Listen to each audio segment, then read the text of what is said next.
Olá, sejam todos muito bem-vindos aqui no programa Saúde e Bem-Estar, esse programa que é transmitido pela TV Grandourados, a TV da família douradense. E o assunto que vamos abordar hoje, o tema é tontura. Às vezes você convive com pessoas no seu trabalho ou na sua família que estão sempre se queixando, que estão com uma sonzeira, uma tontura. Isso pode ser uma coisa simples, mas também pode ser complicado. Quem vai explicar para a gente é a doutora Elizabeth Castelon, que carinhosamente sempre tem aceito o nosso convite para estar aqui no programa esclarecendo essas dúvidas. E eu quero aproveitar e te convidar a ser participativo aqui no nosso programa, enviando sua sugestão de pauta, qual o assunto que você quer que seja discutido aqui no programa. E você pode fazer da seguinte forma: aqui no rodapé da nossa TV está passando o e-mail, que é tvgrandouradosprodutora@gmail.com, ou então mandando o seu WhatsApp, a sua conversa pelo WhatsApp, através do número 99615-2928. Com certeza nós vamos receber com muito carinho o seu pedido, vamos estar abordando aqui nos nossos próximos programas. E eu quero te convidar a acompanhar os artigos que a doutora Elizabeth Castelon escreve para a Revista do Farol. Essa revista que é distribuída aqui em Dourados e região, no comércio, nos órgãos públicos, salões de beleza, clínicas. Então você sempre terá a oportunidade de acompanhar todos os artigos. A revista é mensal, essa é a nossa edição de maio, que está muito bacana. Ela escreveu um artigo muito interessante que fala sobre, deixa eu dar uma olhada que eu esqueci, sobre suicídio. Esse é um tema que foi muito discutido pelas redes sociais, quando nós divulgamos aqui na revista. O pessoal comentou bastante que é um tema muito importante e preocupante, né? Porque o suicídio hoje tem acometido várias pessoas. Então fique conosco na nossa programação aqui pela TV Grandourados, e o programa Saúde e Bem-Estar agradece a sua companhia e a sua audiência.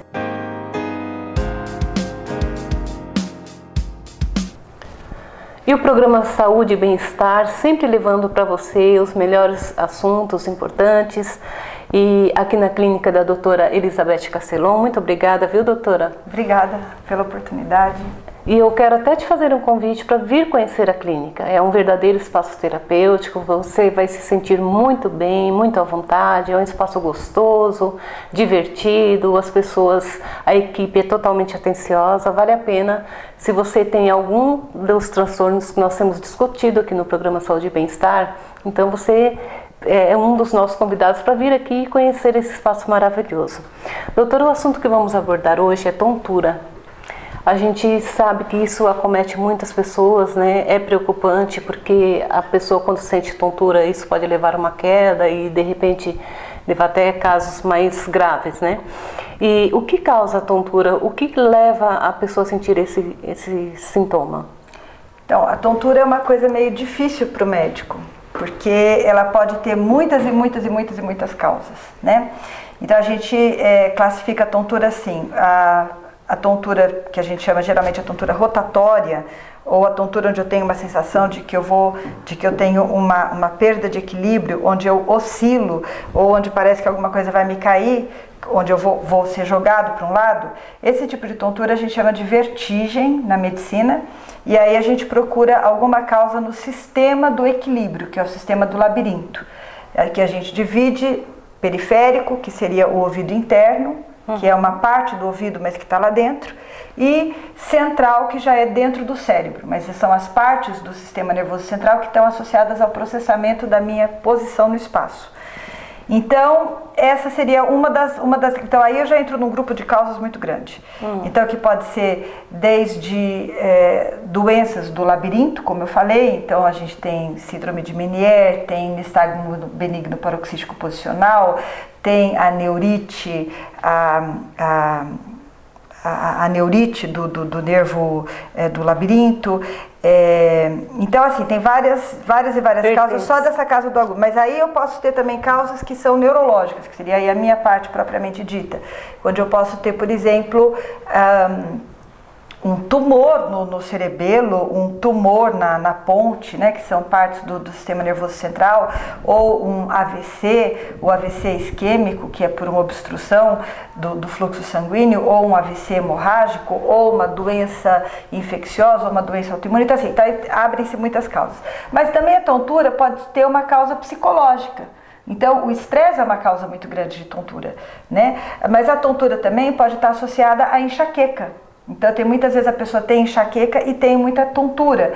Existe uma coisa que se chama cinetose, que eu, por acaso, também tenho, que é a intolerância ao movimento. Então, se eu estiver num elevador, eu já sinto tontura. Se eu estiver num ônibus, se eu estiver num carro, avião, então eu passo extremamente mal, porque essa intolerância a você estar parado por um lado, mas por outro lado existe um movimento. Então, isso se chama cinetose, intolerância ao movimento. Eu não posso participar de nenhum parque de diversão, montanha-russa, atualmente nem... a roda gigante, eu posso ir, que eu também passo mal. Então, a tontura pode ser ansiedade, ela pode ser estresse, ela pode ser enxaqueca, a enxaqueca se associa muito à cinetose, ela pode ser também por causa de alguma medicação. Tem muitos medicamentos que causam tontura, principalmente no início. A tontura pode ser por uma falta de movimento, por exemplo, eu fiquei muito tempo com a perna quebrada, parada, meio que deitada, depois eu começo a ter tontura quando eu faço movimento, uma vida muito sedentária. A tontura também pode estar relacionada a doenças cardiovasculares, por exemplo, hipertensão, mas também pode estar associada ao diabetes, mas também pode estar associada a um colesterol muito alto, triglicérides muito alto, né? Nossa, muita coisa. Muita coisa. Eu posso estar... A tontura pode estar também associada a doenças cardíacas, né? Então, por exemplo, se eu tenho uma arritmia, meu coração começa a bater muito devagar ou muito rápido, mas o sangue não vai adequadamente para o meu cérebro, eu tenho uma sensação de tontura. Então, geralmente, o médico pergunta para o paciente há quanto tempo tem essa tontura, em que situações tem a tontura, se é quando levanta da posição deitada ou se é quando vira a cabeça, muda de posição. A gente pergunta os horários daquela tontura, se a tontura está sendo associada a uma sensação de falta de ar. Então a gente faz várias perguntas para tentar encaixar. É uma coisa cardíaca, é uma coisa psicogênica, pode ser que seja por remédio, pode ser um problema neurológico, um problema otológico. Então é bem amplo. Bem amplo, tema, né? Eu já ouvi pessoas comentando, até foi a minha sogra falando, essa noite eu acordei com tontura. Eu estava dormindo e acordei o quarto todo rodando. Então, geralmente eu imagino que a sua sogra já tenha mais que 60 anos, né? E então as causas mais comuns, estatisticamente falando, seria o que a gente chama de BPPV, que é o nistagmo benigno paroxístico posicional, que nada mais é do que cristais de carbonato de cálcio que a gente tem dentro do ouvido normalmente, mas eles deslizam e vão para um dos canais semicirculares. Isso é uma coisa assim bem benigna e que comumente afeta o idoso.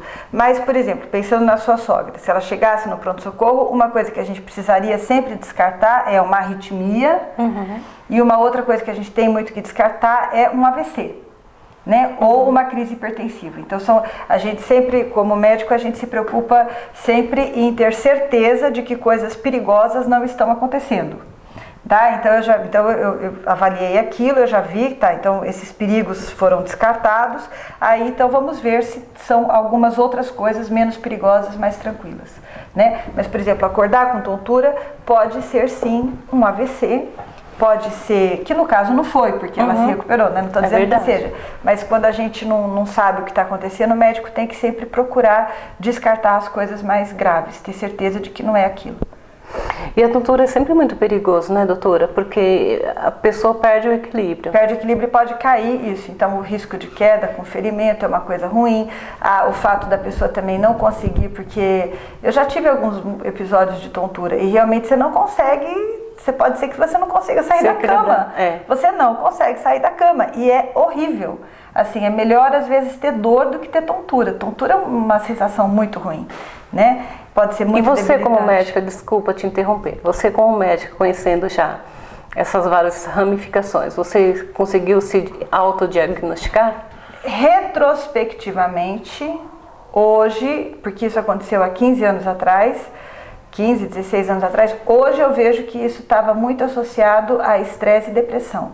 Foi a época que eu estava morando na Alemanha, o último ano que eu passei na Alemanha, e eu realmente estava numa situação difícil, e psicologicamente difícil, E nessa época eu tive esses ataques de tontura. Então hoje eu vejo que tem muito a ver com o aspecto psicológico. E aí quando a gente fala que é psicológico, não é que a pessoa está fingindo, porque com certeza eu não estava fingindo, não estava fazendo corpo mole, não estava querendo chamar atenção, mas é porque as coisas realmente estão associadas. Então o estresse ele desencadeia, como eu falei em outro filme, que a enxaqueca está muito associada ao estresse, dor de várias formas está muito associada ao estresse, a tontura também está muito associada ao estresse. Então hoje eu acho que teve a ver com isso, que teve a ver com questão de estresse. E como que você consegue diferenciar esses sintomas da tontura de uma labirintite?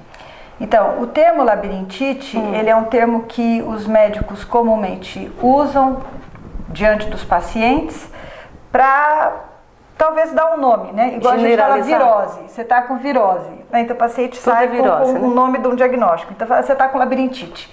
Então, às vezes os pacientes chegam aqui para ele e falam, não, doutor, eu tenho labirintite. Na realidade, esse termo médico, ele está errado, porque assim, labirintite, ele é um termo bem específico para uma infecção do labirinto, que é um caso gravíssimo, tarará, que é uma coisa que, por exemplo, eu nunca nem vi. Né? Então, o termo labirintite é um termo que é usado, mas que é meio errado. Assim como os médicos às vezes usam o termo, ela tem disritmia, né? Disritmia era um termo que às vezes os médicos usavam porque não queria dizer que tinha epilepsia, então queria usar um nome um pouco mais leve, ou às vezes era um achado no eletroencefalograma, mas que na realidade não queria dizer nada. Também é um termo errado. Então, às vezes os médicos, ao invés de informar, eles meio que desinformam. Enfim. Então, quando se fala labirintite, o médico na realidade ele estaria pensando provavelmente em uma labirintopatia, que seria uma doença do labirinto, que é o que eu falei, que pode ser esse nistagmo benigno paroxístico posicional, que pode ser a neurite vestibular, que pode ser a doença de Meniere, mas que também pode ser outras causas. Então, mas eu acho no fundo que muitas vezes é porque ele não está sabendo muito bem o que o paciente tem e passa às vezes uma medicação que... Por exemplo, eu não gosto muito daqueles remédios, eu vou até falar aqui, eu acho que não podia, mas eu vou falar, que é a sinarizina, a flunarizina, vertizine.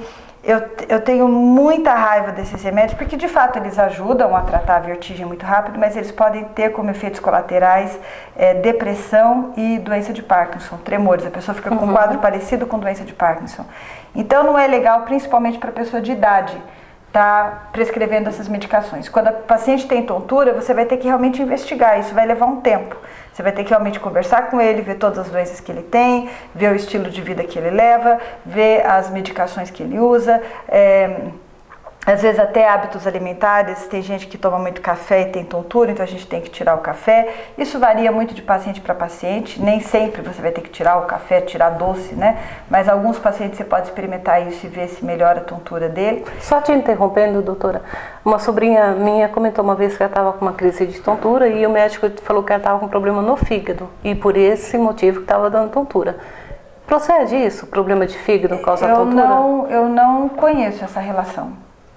Não conheço essa relação. Os pacientes que têm graves problemas no fígado, que têm hepatopatia, cirrose e tal, eles, claro que eles vão ter também tontura, porque tem várias coisas. Eles vão ter hipotensão, hipobuminemia, alterações hormonais, aí já é outra conversa, né? Mas uma pessoa, vamos dizer assim, normal, né? Mais ou menos saudável, dizer que ela tem problema no fígado e tem tontura, eu não entenderia muito bem essa relação. Dessa forma, né?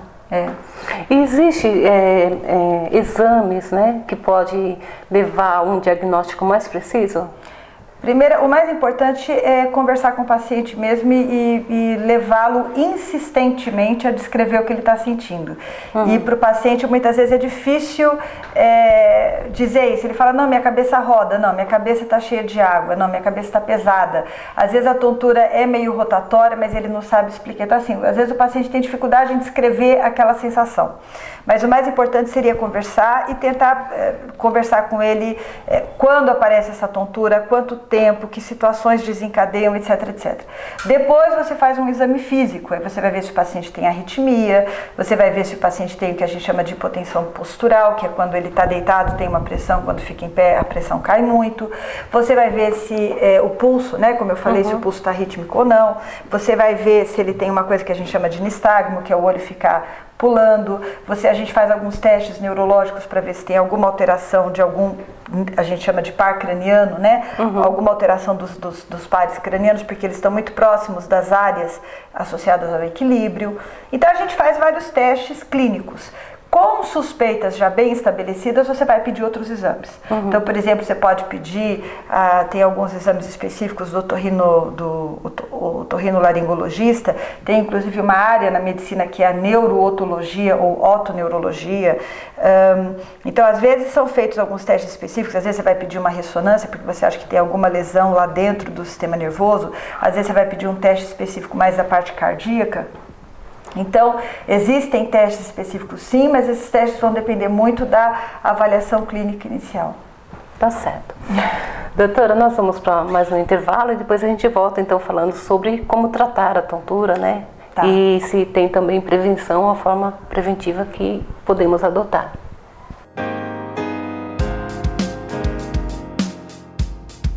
De volta com o programa Saúde e Bem-Estar, conversando com a doutora Elizabeth Castellon, falando sobre tontura, né? Um tema que é bastante preocupante, porque isso leva a pessoa a um desequilíbrio, pode cair e causar outros danos maiores, né, doutora? Existe tratamento, doutora, para tontura? No bloco anterior você falou os vários tipos de tontura, isso, né? Então o tratamento ele vai depender de você descobrir a causa, né? Como eu falei, muitas vezes vai ser estresse, depressão, maus hábitos, por exemplo, uma vida muito sedentária, às vezes tomando muito café, às vezes comendo muito doce, isso pode ser que seja isso, bebendo muito pouco líquido, mas principalmente estresse e sedentarismo. Né? Pode ser outras doenças que eu tenho, então por exemplo eu tenho uma hipertensão que não está bem controlada, diabetes que não está bem controlada. Diabetes é muito comum da tontura, então diabetes mal controlado, mas também a hipertensão que eu falei, mas também o que a gente chama de dislipidemia, colesterol muito alto, triglicéridos muito alto. Então o tratamento vai depender da causa que eu encontrar para essa tontura. Né? O tratamento é isso, primeiro eu preciso encontrar a causa e se eu tiver uma arritmia cardíaca, se for um medicamento, por exemplo, que eu estou tomando um antihipertensivo porque eu tenho pressão alta, mas aí eu estou tomando a mais, então minha pressão está ficando muito baixa, então isso daí também pode estar me dando tontura. Então a gente precisa descobrir a causa para poder fazer o diagnóstico. Tem uma terapia que se chama terapia de reabilitação vestibular. Ela é mais usada para o BPPV, que é o nistagmo benigno paroxístico posicional, que é quando esses cristais que eu expliquei, né, os cristais de carbonato de cálcio vão para os canais semicirculares. Então, às vezes, ele adota-se, então, essa terapia. Mas ela acaba servindo para outras formas de vertigem também, principalmente pessoas de idade, que às vezes têm uma vida muito sedentária. Eu sempre dou um exemplo assim, criança não tem muita tontura, porque a criança, uma hora ela está de ponta cabeça, ela vira cambalhota. Agora não que as crianças ficam só no celular, mas antigamente a criança corria, subia e tal, então muda muito de posição. Agora, a gente acaba tendo, quanto mais os anos vão passando, a gente vai ficando cada vez mais limitado no espectro de movimentos que a gente realiza.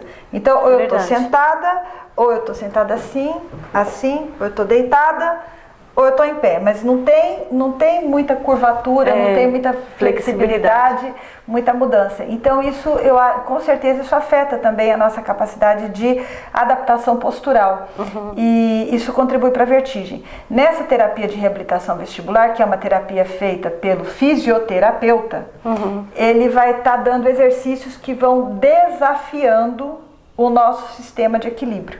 Então são exercícios que começam de formas muito simples, apenas movimentando a cabeça, tal, que já pode causar muita tontura, e depois eles vão ficando mais desafiadores, mas é para você adaptar o teu sistema vestibular. O princípio é a neuroplasticidade, ou seja, o seu cérebro ele é capaz de mudar as suas conexões, de mudar a sua forma de funcionamento e se adaptar a novas situações. Então, no caso, eu vou colocando novas situações para o meu cérebro ter que se adaptar. Isso é uma coisa que eu recomendaria bastante. Se não tiver essa terapia de reabilitação vestibular, mesmo pilates, grupo de ginástica para idosos, assim, uma ginástica leve, mas que vá envolvendo mudanças de posições, o yoga, né? O tai chi chuan, mas também contribuem bastante para prevenção e provavelmente também para o tratamento da tontura. Você falando sobre os malefícios da tontura, né? Isso me remeteu a uma história bem recente de uma pessoa que estava na igreja, terminou o culto, ela sentiu uma tontura e pediu para o filho levá-la na farmácia. E levou, chegou lá, conferiu pressão, essas coisas, não era nada. Isso no domingo à noite. Quando foi na terça-feira, ela começou a sentir muita falta de ar e foi internada. Aí foi diagnosticado que ela tinha tido um infarto. E por isso deu a tontura nela. Daí trouxeram ela para o médico e aí em seguida teve um segundo infarto. E quando teve o segundo infarto, ela na sequência teve um AVC. Nossa! Então, isso tudo por conta de uma tontura. Começou com a tontura. É. Então isso significa que toda queixa, todo mal-estar precisa ser levado a sério. Por isso que é complicado essas coisas de pronto atendimento, de fazer estratificação do paciente, porque às vezes o paciente chega e fala, eu só estou com uma tontura. Se automedicar, né? E aí, se automedicar, mas também assim, você não valorizar uma queixa a princípio banal. Né? Então, tontura é uma queixa meio banal, assim, eu tô com tontura, você não vou falar, eu chamo o SAMU, mas você vê que pode ser uma coisa séria. Então, aí eu volto a dizer que você precisa conversar com o paciente, você precisa entender como é que está sendo essa tontura, quanto tempo, quando que aparece, se está acompanhada de alguma outra coisa, se está com falta de ar, se está com dor no peito, se está com aperto no peito, se está com dificuldade para falar. Aí você vai fazer o exame, você vai ver se tem nistagmo ou não, você vai colocar o paciente em diferentes posições. A medicina dá trabalho. Né? E a medicina ela é meio, vamos dizer assim, traiçoeira. Alguns sintomas que parecem assim muito simples, eles podem esconder coisas mais sérias. Nesse caso, sabendo provavelmente essa senhora, ela já tinha algumas doenças. Às vezes ela era diabética, às vezes ela era hipertensa. Então só o fato dela ser diabética eu já preciso antenar que a tontura não é tão simples assim. A primeira hipótese seria uma hipoglicemia ou talvez uma hiperglicemia, mas eu tenho que pensar em outras coisas também. Por exemplo, a gente sabe que na pessoa com diabetes, o infarto ele pode ser muito atípico, ele pode não dar a dor típica. Principalmente as pessoas com diabetes mais avançado, elas têm uma coisa que se chama neuropatia diabética, ou seja, os nervos também estão lesados, inclusive as terminações nervosas de dor. Então, a dor que era para vir, que era para você sentir como alerta de que você está tendo infarto, pode ser que essa dor seja muito fraca ou que ela nem aconteça, né? Então, nesse caso, foi assim uma questão de você não valorizar muito um sintoma que aparentemente não era grave, mas que na realidade escondia alguma coisa muito mais perigosa. E por isso que precisa, então, realmente precisa ir para o médico e precisa examinar logo e precisa valorizar o sintoma. Então a tontura a gente só pode desvalorizar quando a gente excluiu as coisas graves primeiro, que é o que eu já falei no bloco anterior. Primeiro o médico ele sempre se preocupa em excluir coisas sérias. Aí depois ele fica tranquilo, aí ele vai ver as outras coisas que podem ser. Mas numa dessas pode ser uma situação grave, igual esse caso que eu mencionei, né, doutora? Então, por isso que no primeiro sintoma que você tiver de uma tontura, o ideal é que você procure sempre um médico para te orientar e te acompanhar e te diagnosticar, né, doutora? Isso. Tá Primeira certo. coisa é diagnosticar. Isso. Doutora, o nosso programa vai ficando por aqui. Eu te agradeço de novo, né? Obrigada. É um prazer. É divertido conversar com você, explicar, eu espero que seja útil. Esse tema, tontura, achei assim um dos tópicos, no meu ponto de vista. Porque a gente pensa que tontura é uma coisa tão banal, né? Uma coisa simples. Né? Às vezes até a pessoa passou do horário de comer, ela sente uma fraqueza, pensa que é uma tontura. E pode ser um caso muito mais grave, né? Pode. Então, muito obrigada e o nosso programa vai ficando por aqui. Eu espero que você tenha gostado. E sempre lembrando, você pode mandar a sua sugestão de pauta e eu encaminho para a doutora. E aquele assunto que você quer ter mais conhecimento, a doutora vai explicar para você.